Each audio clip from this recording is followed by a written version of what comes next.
In this video, I'm going to give you two methods of how you can transfer money from EBT or EBT card to Cash App. Now, the first thing that we want to do is load up Cash App. Click on your profile account or profile icon in the top right. And then here, we will go into linked banks.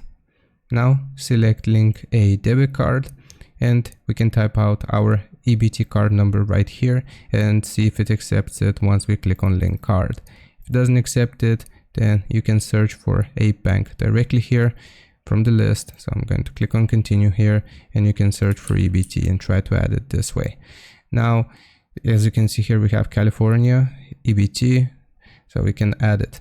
Now, if that doesn't work, another thing that you can do is get cash back from Walmart. So if you use your EBT card on Walmart here, then you can get cash back and put the money in your Cash App account that way. So that's just another idea.